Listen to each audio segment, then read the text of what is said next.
सर्व विद्यार्थी मित्रांचं आपल्या इलेक्ट्रिकल टेक्नॉलॉजी 92 या यूट्यूब चॅनलमध्ये स्वागत आहे।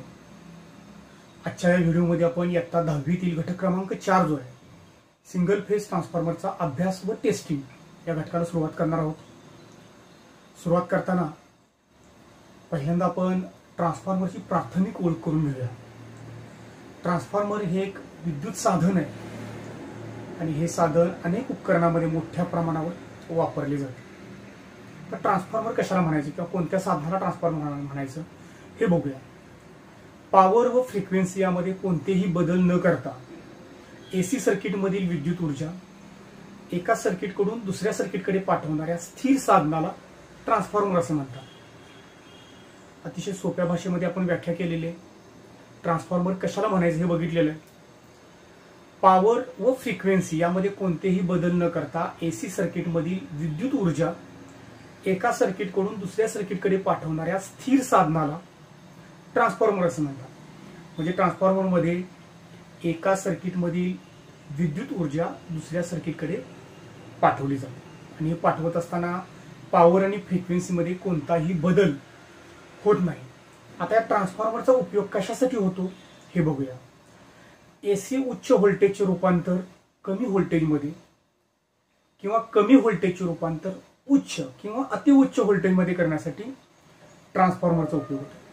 म्हणजे ट्रान्सफॉर्मरचा वापर करून कमी व्होल्टेजचं रूपांतर उच्च किंवा अतिउच्च व्होल्टेजमध्ये करता येतं किंवा उच्च व्होल्टेजचं रूपांतर कमी व्होल्टेजमध्ये करता येतं। म्हणजे हे व्होल्टेजचं रूपांतर करण्यासाठी ट्रान्सफॉर्मरचा उपयोग होतो। प्रत्यक्षात ट्रान्सफॉर्मर असा दिसतो। ट्रान्सफॉर्मरचा उपयोग व्होल्टेजचं रूपांतर करण्यासाठी केला जातो। कमी व्होल्टेजचं रूपांतर उच्च व्होल्टेजमध्ये किंवा उच्च व्होल्टेजचं रूपांतर कमी व्होल्टेजमध्ये करण्यासाठी ट्रान्सफॉर्मर वापरतात। तर या ट्रान्सफॉर्मरमध्ये प्रायमरी साईडला 500 लिहिलेलं आहे। म्हणजे या प्रायमरी साईडला आपण 500 व्होल्टेजपर्यंतचा विद्युतदाब पुरवू शकतो आणि 500 व्होल्टेजपर्यंतचा विद्युतदाब पुरवल्यानंतर त्या उच्च व्होल्टेजचं रूपांतर 9 व्होल्टमध्ये हा ट्रान्सफॉर्मर करतो। ट्रान्सफॉर्मर हा म्युच्युअल इंडक्शनच्या तत्वावर कार्य करत असतो। म्युच्युअल इंडक्शन म्हणजे काय हे बघूया। एकमेकाजवळ ठेवलेल्या दोन कॉइलपैकी एका कॉइलला एसी सप्लाय दिला असता त्या कॉइल भोवती निर्माण होणाऱ्या बदलत्या चुंबकीय रेषांमुळे दुसऱ्या कॉइलमध्ये ईएमएफ निर्माण होतो। या क्रियेला म्युच्युअल इंडक्शन असं म्हटलं जातं। म्हणजे दोन कॉइल जर एकमेकाजवळ ठेवल्या आणि एका कॉइलला एसी सप्लाय दिला तर त्या कॉइलचं रूपांतर चुंबकामध्ये होतं। त्या कॉइल भोवती चुंबकीय क्षेत्र निर्माण होतं आणि एसी सप्लाय दिल्यामुळं हे चुंबकीय क्षेत्र बदलत असतं। हे बदलतं चुंबकीय क्षेत्र त्या कॉइल भोवती निर्माण होत असतं। बदलत्या चुंबकीय रेषा त्या क्षेत्रामध्ये असतात। म्हणजे ह्या चुंबकीय रेषा ज्या ह्या आपली स्थिती नेहमी बदलत असतात, त्या स्थिर नसतात। या बदलत्या चुंबकीय रेषामुळे या चुंबकीय रेषा जवळ ठेवलेल्या दुसऱ्या कॉइलकडून छेदल्या जातात आणि चुंबकीय रेषा छेदल्यामुळे जवळ ठेवलेल्या दुसऱ्या कॉइलमध्ये ईएमएफ निर्माण होतो किंवा विद्युत दाब निर्माण होतो। या क्रियेला म्युच्युअल इंडक्शन असं म्हटलं जातं। ट्रान्सफॉर्मरची रचना आकृतीत दाखवल्याप्रमाणे असते। ट्रान्सफॉर्मरचे प्रमुख 3 भाग पडतात। पहिला भाग आहे प्रायमरी वाइंडिंग, दुसरा भाग आहे सेकंडरी वाइंडिंग आणि तिसरा भाग आहे कोर। या ट्रान्सफॉर्मरमध्ये 2 वाइंडिंग असतात, प्रायमरी वाइंडिंग आणि सेकंडरी वाइंडिंग। आणि ही दोन्ही वाइंडिंग ज्या भागावर गुंडाळलेली असतात त्या भागाला कोर असं म्हणतात। प्रायमरी वाइंडिंग कुठल्या वाइंडिंगला म्हणायचं? बाहेरून दिला जाणारा एसी सप्लाय ज्या वाइंडिंगला दिला जातो किंवा ज्या वाइंडिंगला जोडला जातो त्या वाइंडिंगला प्रायमरी वाइंडिंग असं म्हणायचं। म्हणजे बाहेरून दिला जाणारा एसी सप्लाय ज्या वाइंडिंगला जोडला जातो त्या वाइंडिंगला प्रायमरी वाइंडिंग म्हणतात। ज्या वाइंडिंगमधून बाहेरील लोडला सप्लाय दिला जातो, ज्या वाइंडिंगमधून बाहेरील लोडला सप्लाय दिला जातो त्या वाइंडिंगला सेकंडरी वाइंडिंग असं म्हणायचं। ह्या दोन्ही वाइंडिंग मधला फरक आहे। म्हणजे थोडक्यात प्रायमरी वाइंडिंगच्या जी 2 टोकं आहेत, जे 2 टर्मिनल्स आहेत, ही इनपुट्स आहेत। ट्रान्सफॉर्मरला इथून सप्लाय दिला जातो आणि सेकंडरी वाइंडिंग हे ट्रान्सफॉर्मरचा आउटपुट आहे। या 2 टर्मिनलमधून विद्युत सप्लाय बाहेर घेतला जातो आणि तो लोडला दिला जातो। ही दोन्ही वाइंडिंग्स ज्या भागावर गुंडाळलेले असतात त्याला कोर असं म्हणतात। सिलिकॉन स्टीलच्या पातळ लॅमिनेशनचा वापर करून हा कोर तयार केलेला असतो। चुंबकीय रेषे एकवटण्यासाठी तसेच चुंबकीय मंडळ पूर्ण करण्यासाठी या लॅमिनेशनचा उपयोग होतो. तसा हा कोर, या कोरचे परत दोन भाग पडतात. कोरच्या ज्या भागावर वाइंडिंग्स गुंडाळलेले असतात त्या भागाला लिंब असे म्हणतात आणि राहिलेल्या किंवा उर्वरित भागाला योक असं म्हटलं जातं. या ट्रान्सफॉर्मरमध्ये या दोन भागावर वाइंडिंग्स गुंडाळलेले आहेत, त्यामुळे या दोन भागाला लिंब असे म्हणतात.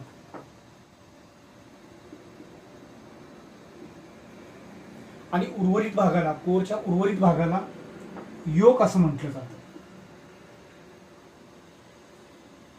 योक असं म्हणतात.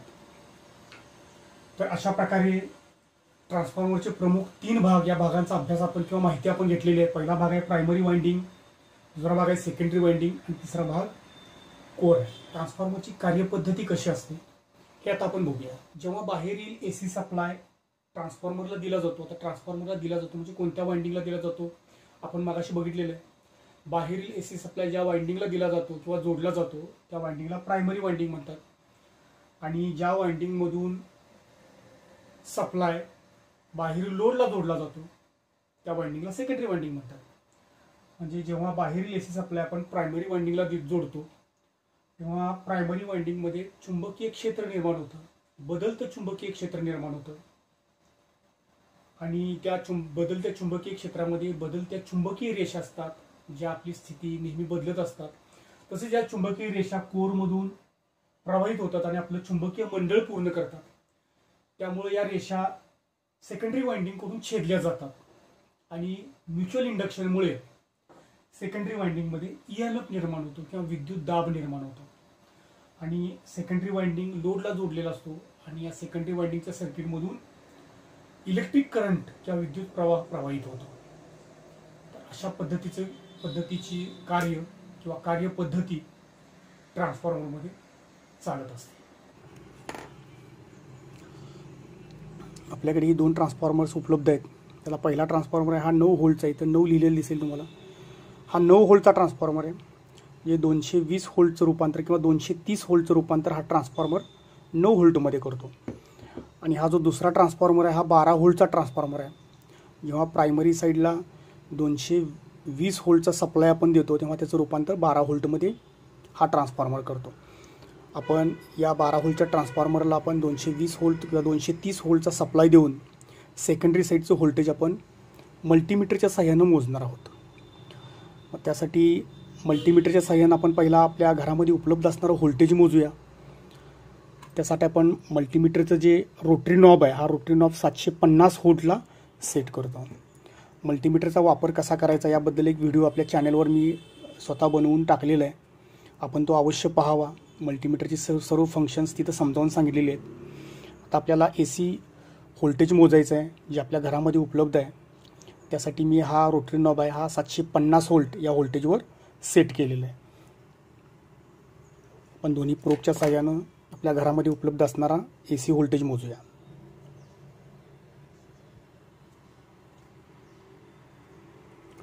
स्क्रीनवर तुम्हाला 239.40 हा अंक दिसतोय, म्हणजे आपल्या घरामध्ये 240 व्होल्टचा सप्लाय उपलब्ध आहे. आपण ट्रान्सफॉर्मरच्या प्रायमरी साईडला 240 व्होल्टचा सप्लाय देणार आहोत आता आणि सेकंडरी साईडचं व्होल्टेज आपण मल्टीमीटरच्या सहाय्याने चेक करणार आहोत.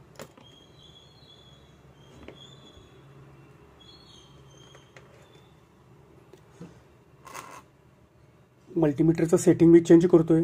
मल्टीमीटरचं सेटिंग आता आपल्याला 200ला लावावं लागेल, कारण 12 व्होल्टचा ट्रान्सफॉर्मर आहे आणि 12 व्होल्ट हे 200 व्होल्टपेक्षा कमी असतं. त्यामुळे 750 वरून मी 200 व्होल्ट लावलेलं आहे. रोटरी नॉब आपण 200 व्होल्टला सेट केलेलं आहे. आता आपण ट्रान्सफॉर्मरच्या सेकंडरीमध्ये जे व्होल्टेज आहे ते आपण मल्टीमीटरच्या साहाय्यानं चेक करूया.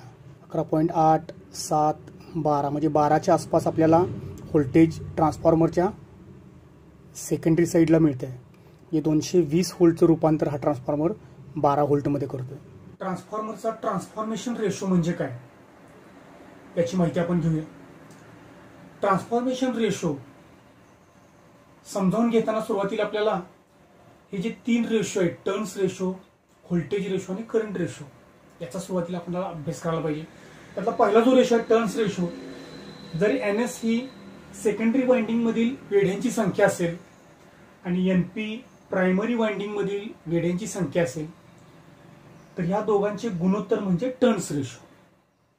के हा जर टर्न्स रेशो घेतला तर के बरोबर NS भागिले NP. याच्यामध्ये NS ही सेकंडरी वाइंडिंग मधील वेढ्यांची संख्या आहे, NP ही प्रायमरी वाइंडिंग मधील वेढ्यांची संख्या आहे. या NS आणि NPच्या गुणोत्तराला टर्न्स रेशो असं म्हणतात. दुसरा आहे व्होल्टेज रेशो. जर VS सेकंडरी वाइंडिंग मधील व्होल्टेज असेल आणि VP प्रायमरी वाइंडिंग मधील व्होल्टेज असेल, हे जर व्होल्टेज रेशो घेतला तर VS भागिले VP म्हणजे VS आणि VP यांच्या गुणोत्तरास व्होल्टेज रेशो असं म्हणतात. तिसरा आहे करंट रेशो. IP हा प्रायमरी वाइंडिंग मधील करंट आणि IS हा सेकंडरी वाइंडिंग मधील करंट असेल तर IP आणि IS यांच्या गुणोत्तरास करंट रेशो असं म्हणतात. आणि या तिन्ही रेशोना एकत्रितपणे ट्रान्सफॉर्मेशन रेशो असं म्हटलं जातं. म्हणजे ट्रान्सफॉर्मेशन रेशो के बरोबर NS भागिले NP बरोबर VS भागिले VP बरोबर IP भागिले IS. अशा पद्धतीनं एखाद्या ट्रान्सफॉर्मरचा ट्रान्सफॉर्मेशन रेशो जो आहे हा रेशो आपल्याला शोधून काढता येतो किंवा फाइंड आउट करता येतो. ट्रान्सफॉर्मरचा ट्रान्सफॉर्मेशन रेशो अतिशय महत्वाचा आहे, कारण कोणत्याही ट्रान्सफॉर्मरमध्ये प्रायमरी आणि सेकंडरी वाइंडिंग मध्ये असणारी वेढ्यांची संख्या जी आहे ह्या संख्येवर सेकंडरी मध्ये निर्माण होणारा EMF किंवा व्होल्टेज अवलंबून असतो. जर एखाद्या ट्रान्सफॉर्मरमध्ये प्रायमरी मधील वेढ्यांची संख्या कमी आहे आणि सेकंडरी वाइंडिंग मधील वेढ्यांची संख्या जास्त आहे तर अशा ट्रान्सफॉर्मरमध्ये सेकंडरी मध्ये निर्माण होणारा जो EMF आहे हा जास्त असतो. उदाहरणार्थ स्टेपअप ट्रान्सफॉर्मर. स्टेपअप ट्रान्सफॉर्मरमध्ये प्रायमरीतील वेढ्यांची संख्या कमी असते आणि सेकंडरी वाइंडिंग मधील वेढ्यांची संख्या जास्त असते. या उलट जर एखाद्या ट्रान्सफॉर्मरमध्ये प्रायमरीतील वेढ्यांची संख्या जास्त आहे आणि सेकंडरी वाइंडिंग मधील वेढ्यांची संख्या कमी आहे तर अशा वेळी प्रायमरीपेक्षा कमी EMF किंवा कमी व्होल्टेज सेकंडरी वाइंडिंग मध्ये निर्माण होतं.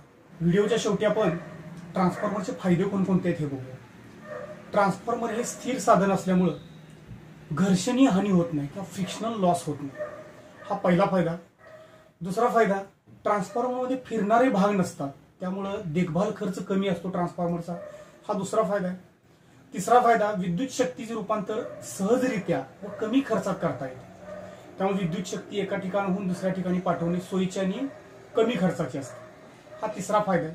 आणि शेवटचा चौथा फायदा आहे, ट्रान्सफॉर्मर हे स्थिर साधन असल्यामुळं ट्रान्सफॉर्मरचं इन्सुलेशन करणं सोपं असतं, हा चौथा फायदा. अशा प्रकारे ट्रान्सफॉर्मरचे हे 4 फायदे आहेत. तर या घटकाचा पुढचा जो उर्वरित भाग आहे हा आपण पुढच्या व्हिडिओमध्ये पूर्ण करणार आहोत.